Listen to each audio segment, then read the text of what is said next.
ফিরে এলাম বিরতির পর। দেখছেন ধর্মযুদ্ধ 2024। আপনাদের সঙ্গে রয়েছি আমি ঋষিকেশ। বিভিন্ন জায়গায় অর্থাৎ রাজ্যে যে 8টি লোকসভা কেন্দ্রে ভোট গ্রহণ হচ্ছে তার ছবি আমরা দেখাচ্ছি, কেমন চলছে ভোট গ্রহণ আর আলোচনাও চলছে। তবে বেলডাঙ্গার একটি খবরের দিকে আমাদের নজর ছিল, সেই খবর দেখাবো আপনাদেরকে। সেখানে উত্তেজনার ছবি।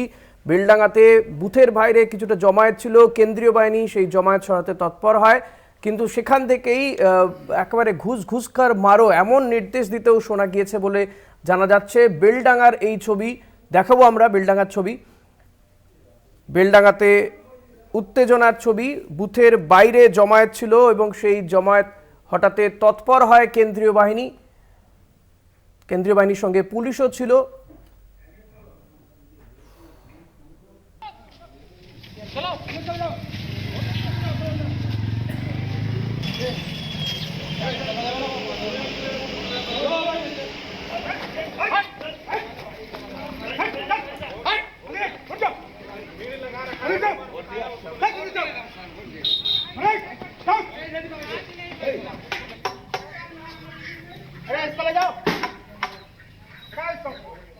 दोबारा तुम बैठो, रुक जा। अब तुम घुस घुस के पिटाई करना।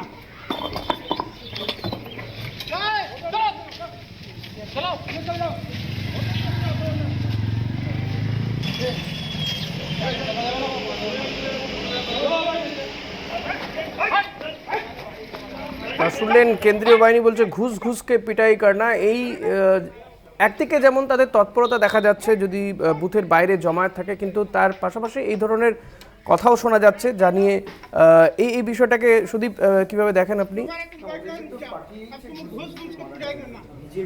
বুথে ব্লকে ক্যাডার নেই, এখন সিআরপিএফ বিজেপির ক্যাডারের ভূমিকা পালন করছে। আমি বলছি না যে কোথাও যদি অশান্তি হয়, গণ্ডগোল হয়, নিশ্চিত ব্যবস্থা নেবে, সে যে দলই করুক। কিন্তু বিজেপি তো একদম পরিষ্কারভাবে বাংলায় যেহেতু ওদের সংগঠন নেই, বুথে বসার লোক নেই, আমরা প্রথম থেকে বলে আসছি যে ইডি, সিবিআই আর নির্বাচনের সময় সিআরপিএফ, সিআইএসএফ, এই ভরসায় বিজেপি বাংলা দখল করতে এসেছে। যারা সারা বছর বাংলার মানুষের পাশে থাকে না, তারা নির্বাচনের সময় এসে এই ঘুষকে মারো বলে ভোটারদেরকে ঘরে ঢুকিয়ে দেবো, তারপরে বিজেপির এজেন্টরা যাবে, গিয়ে ভোট হবে, শেষ হয়ে যাবে। সুতরাং আমি আপনাদের বলছি যে এই বাংলার মানুষ, তারা সিআরপিএফ, সিআইএসএফের এইসব লাঠি উঁচিয়ে, বন্দুক দেখিয়ে এইসব জিনিসে ভয় করে না। তারা মাথা উঁচু করে তাদের অবৈধ জমায়েত থাকলে সেটাও তো 100 বার, কিন্তু সেটার জন্য তারও তো একটা পদ্ধতি রয়েছে। বাইরে থেকে এসে লাঠি আর বন্দুক নিয়ে বলবে ঘুষকে মারো, তার থেকে কেন মানুষের সাথে কথা বলে ভালোভাবে ঢুকিয়ে দেওয়া যায় যদি জমায়েত থেকে থাকে? সেখানে ঘুষকে মারার প্রয়োজনীয়তাটা কি? বলছিলাম যে তৃণমূলের ওই যে ছেলেটাকে মেরেছে, সে তৃণমূলের কর্মী। খুব স্বাভাবিক কারণে আপনার পাড়াতেই ধরুন একটা চোর থাকে, যদি বাড়িতে চুরি হয় প্রথম ওই চোরের ওপরে আপনার সন্দেহ থাকবে, এটা খুব স্বাভাবিক নিয়ম। তো তৃণমূল পঞ্চায়েত নির্বাচন থেকে 2021-এর নির্বাচনে যেভাবে সন্ত্রাসের বাতাবরণ তৈরি করেছে, সেইভাবে স্বাভাবিক কারণে তৃণমূলের ওপরে সন্দেহের তীর দেখা যায়। আর সুদীপ রাহা তো একদম পরিষ্কার বললেন, তৃণমূল বিজেপির বুথে দেওয়ার লোক নেই। তো আমরাও বলছি বিজেপির বুথে দেওয়ার যখন লোক নেই, তখন এই সন্ত্রাস বিজেপি কী করে করবে? স্বাভাবিক কারণেই তৃণমূল করেছে।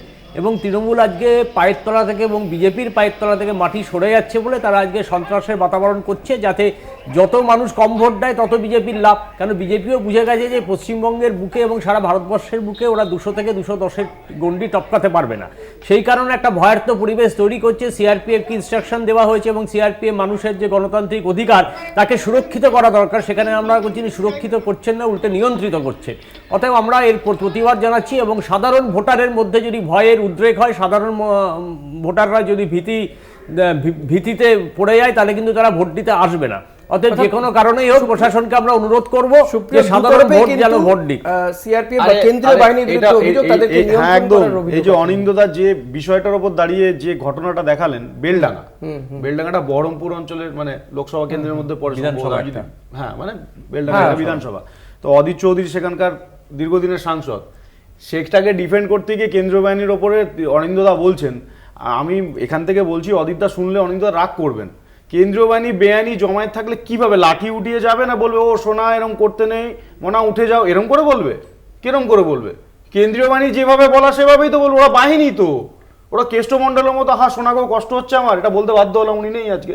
তো কষ্ট হতে পারে তৃণমূলের, কারণ ওখানে ভোট লুট হচ্ছে না, ভোট লুট করতে পারছে না এখনো পর্যন্ত। আমরা যদি দেখি বহরমপুরে মোটে কৃষ্ণমণ্ডল কোথায় মোটে বুঝতে পারছি না। আরে আচ্ছা যাই হোক। বীরভূমে রয়েছে তো আজকে ভোট। হ্যাঁ, তো বীরভূমে আপনারা গোটা 42টা, উনি যখন ছিলেন গোটা 42টা কেন্দ্রে ওনার গুরু বাতাসার প্রচার হতো, বিভিন্ন মিডিয়া দেখাতো।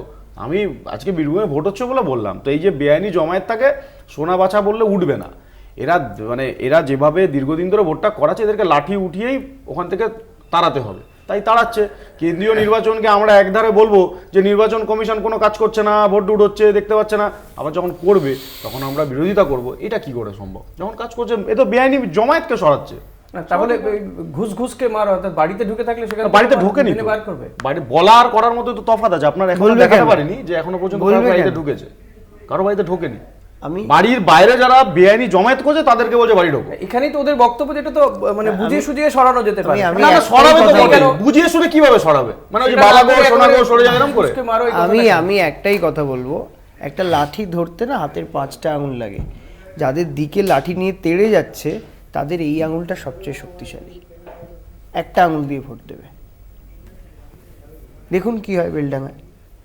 বেশ, আমাদের নিঃসন্দেহে তো নজর থাকবেই বেলডাঙ্গা, বহরমপুর। তবে আমি যেটা একটু বলতে চাই, ও কথা বললো বলে, বীরভূমের কথা বললো বলে সুপ্রিয়, আমি অনিন্দ্য দাস, এই বীরভূমে মিল্টন রশিদ, তিনি কি তাকে আপনারা কিভাবে দেখছেন যে এই শতাব্দী রায়, দেবতনু ভট্টাচার্য, বিশেষ করে যেখানে শতাব্দী রায় গত 3বারের সাংসদ?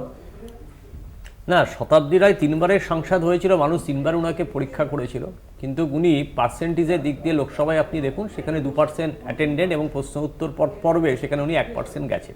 অতএব বীরভূমের মানুষের সাধারণ সমস্যাগুলো উনি পার্লামেন্টে তুলে ধরতে পারেননি। তাই পরবর্তীকালে আমরা দেখেছি যে আস্তে আস্তে ওনার পায়ের তলা থেকে মাটি সরছে, এবং আমাদের মিল্টন রশিদ আইনজীবী এবং মাটির মানুষ একদম, আমরা মনে করছি এবার বীরভূমের বাতাসে হাত আসবে এবং বিজেপি আর তৃণমূল দুজনেই পরাস্ত হবে।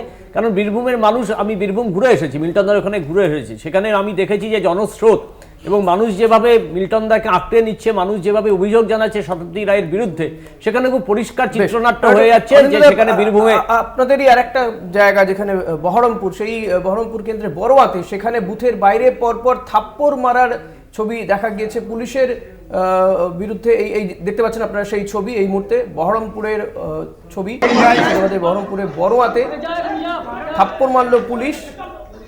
এবং এখানেও কিন্তু এই অবৈধ জমায়েত, সেই জমায়েত সরাতেই পুলিশকে সক্রিয় ভূমিকা নিতে দেখা যায়।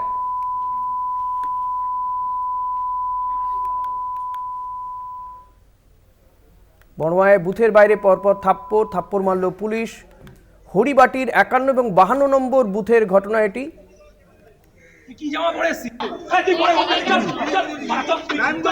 তুই যা, এখানে যা, তুই যা,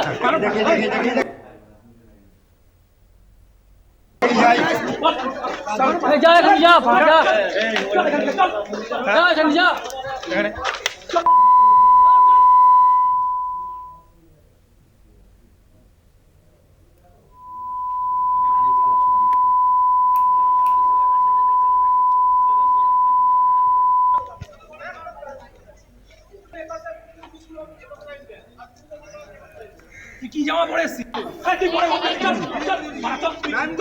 তুই যা, এখানে যা, তুই যা। বড়োয়ার ছবি আপনারা দেখতে পাচ্ছেন, সেখানে বড়োয়ার হরিবাটির 51 এবং 52 নম্বর বুথে পুলিশ এক ব্যক্তিকে থাপ্পড় মারে এবং সেখান থেকে সরিয়ে দেয়। অবৈধ জমায়েতের অভিযোগ এখানেও, বুথের বাইরে থাপ্পড় পুলিশের।